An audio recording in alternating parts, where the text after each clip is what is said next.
皆さんは世界で一番ロマンチックな国はどこだと思いますか？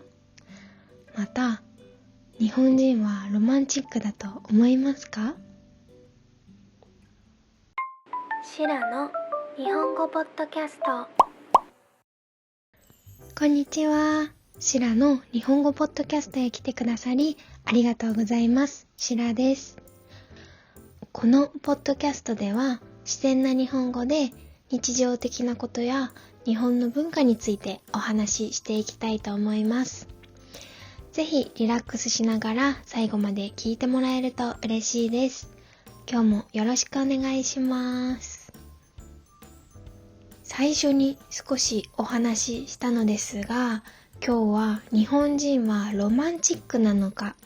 について少しお話ししていきたいと思います。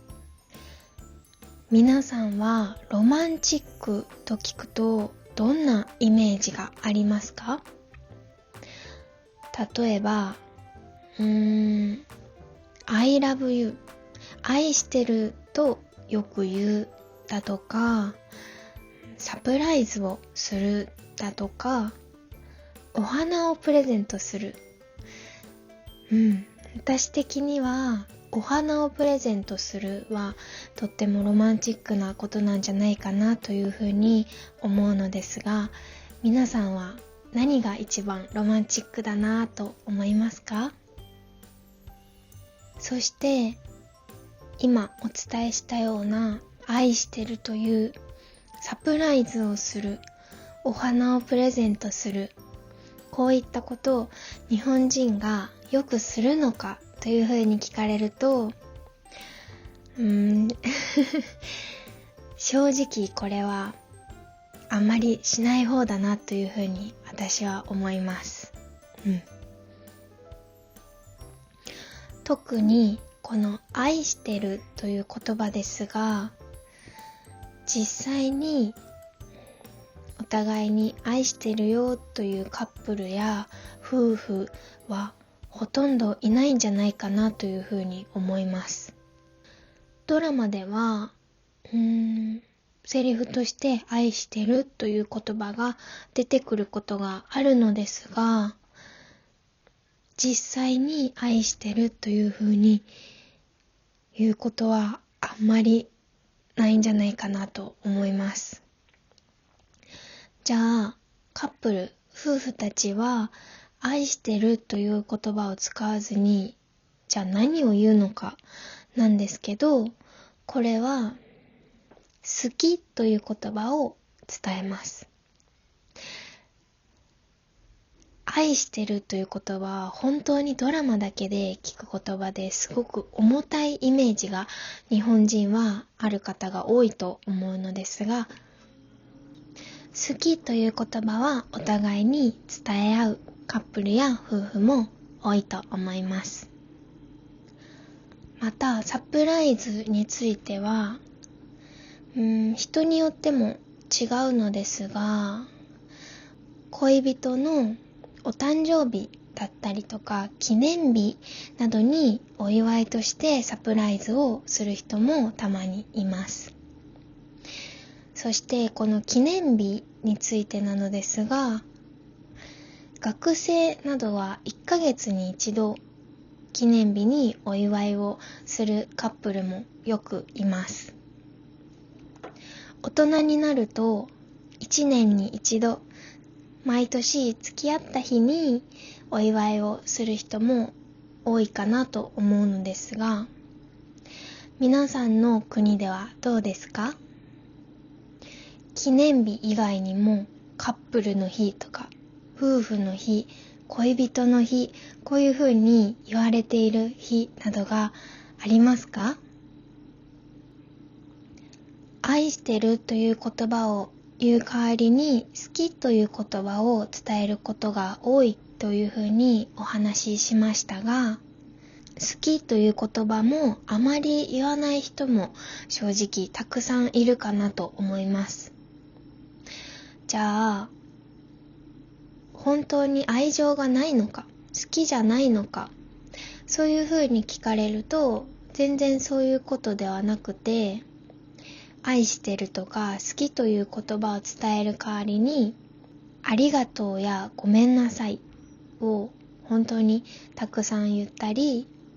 小さなことでも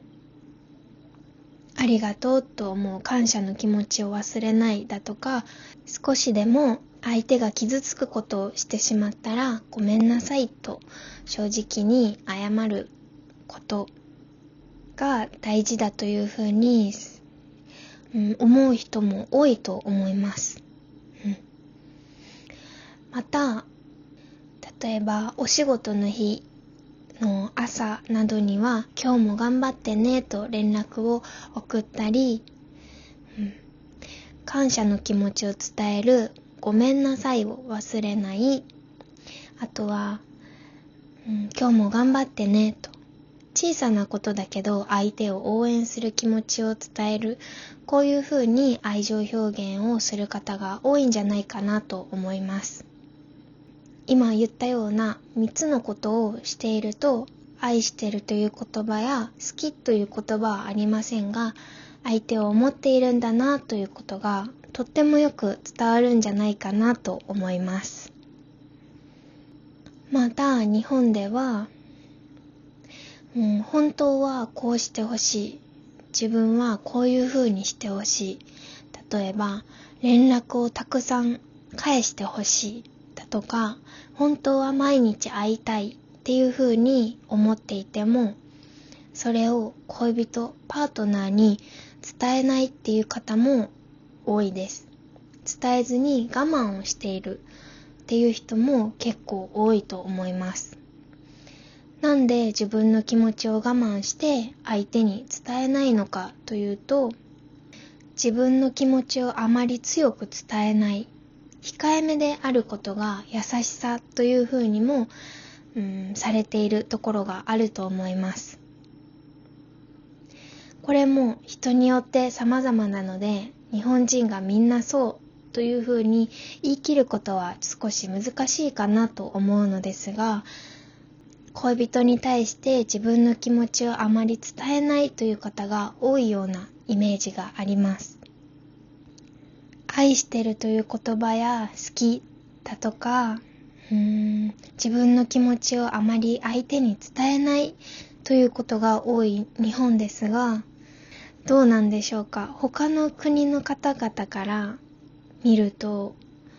分かりにくいだとか、本当の愛情があるのかだとか、少し冷たいんじゃないかとか、